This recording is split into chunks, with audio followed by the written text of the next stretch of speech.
स्नेहा का सपना था कि उसे कोई बहुत ज्यादा समझदार और स्मार्ट पढ़ा लिखा लड़का मिले। लेकिन कहते हैं ना, जो भाग्य में होता है होता वही है। देख, मैं साफ कह रही हूँ, लड़की के बाप के पास भर भर के पैसा है। अरे एक बार लड़की ने तुझे पसंद कर लिया तो समझ के पैसे की तो नदियां भर जाएंगी, लेकिन फिर भी तेरी प्यास नहीं बुझेगी बेटा। अरे माँ, फ्रिज में मैंने 2 बोतल पानी की रखी है, और कैसे प्यास बुझेगी? अरे 5वीं फेल, मैं बात कर रही हूँ पैसों की प्यास की। तू गवाह नहीं समझेगा इस बात को।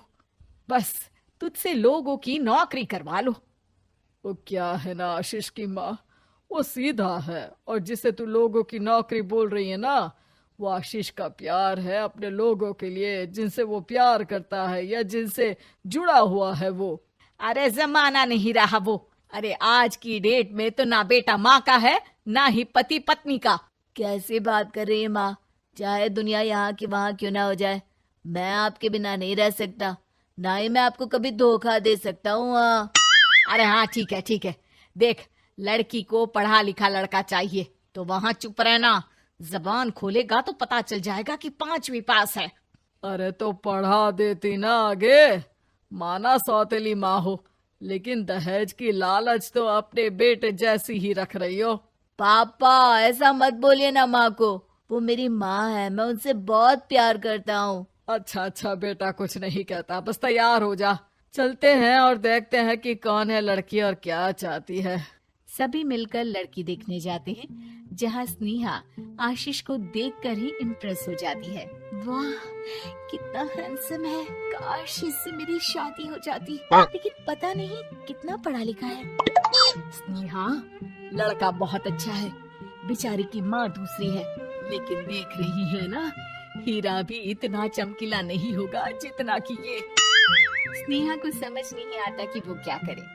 वो आशीष से मिलती है, उसकी सादगी, उसकी बातें उसे भा जाती है। मैंने नहीं सोचा था कि इतना पढ़ा लिखा लड़का मुझे मिलेगा। मैं शादी करने के लिए तैयार हूँ। और फिर स्नेहा और आशीष की शादी हो जाती है। शादी के बाद सासू माँ कहती है, अरे बेटा, वो तेरे जेवर मुझे दे दे, मैं संभाल कर रख दूंगी। स्नेहा, जो कि खुद भी एक समझदार लड़की थी, नहीं नहीं, मैं अपने जेवर नहीं दूंगी। उसके लिए तो मैंने पहले ही लॉकर खुलवा लिया था माँ जी। ये मेरी कुछ आर्टिफिशियल ज्वेलरी है, इसे रख लीजिए। वैसे मेरी अलमारी में जगह नहीं है ना। सास बेचारी नई नई बहू से क्या उलझती। सुनिए जी, मैंने आपके लिए खाना और नाश्ता बना दिया है। ऑफिस कब जाना है? कौन से ऑफिस में? मैं तो घर का सारा काम करता हूँ। हाँ, क्या बात कर रहे हैं? इतना पढ़ लिख कर आप घर का काम क्यों करते हैं? कितना पढ़ लिख कर? मैंने तो सिर्फ 5वीं तक पढ़ाई की है। तभी वहाँ सास आ जाती है। अरे 5वीं तक भी पढ़ लिया तो समझो मेरी कृपा से, वरना तो जो इसके लक्षण थे ना, क्या बताना। अच्छा आशीष, जरा बाहर जा और भाग कर टूथपेस्ट लेकर आ। सुबह से मंजन नहीं किया। और हाँ, फिर जाकर दुकान की सफाई कर देना। तेरा छोटा भाई दुकान पर जाने को तैयार हो रहा है। स्नेहा ये सब सुनकर हैरान रह जाती है।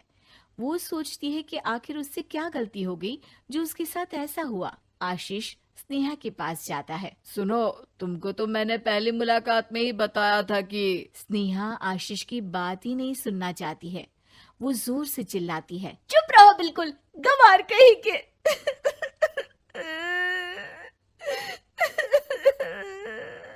कितना बड़ा धोखा हो गया मेरे साथ। अब मैं इस घर में नहीं रह सकती। प्लीज ऐसी बात मत करो, मेरी पत्नी हो तुम, जैसे बोलोगी मैं वैसा करूंगा। मैं कोशिश करूंगा बाहर जाकर कोई काम ढूंढ लूं, पर प्लीज मत जाओ। चुप रहो गंवार कहीं के, मैं तुम्हारे जैसी की बीवी हो ही नहीं सकती।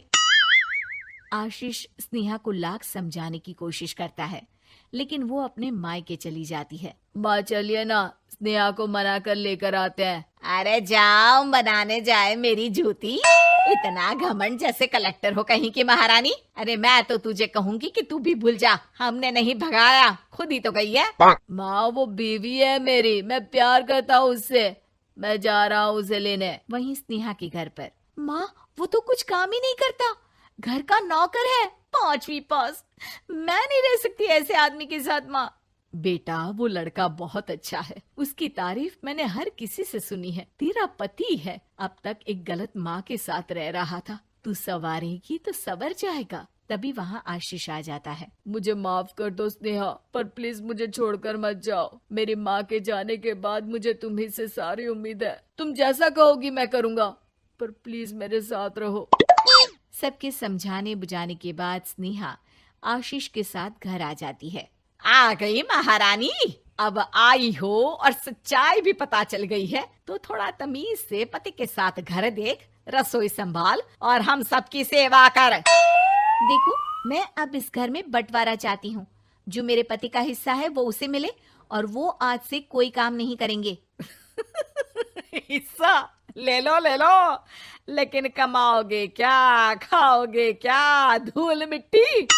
अरे तेरा पति किसी काम का नहीं है, वो तो मेरा बेटा कमा रहा है तो 2 रोटी मिल जाती है इसे।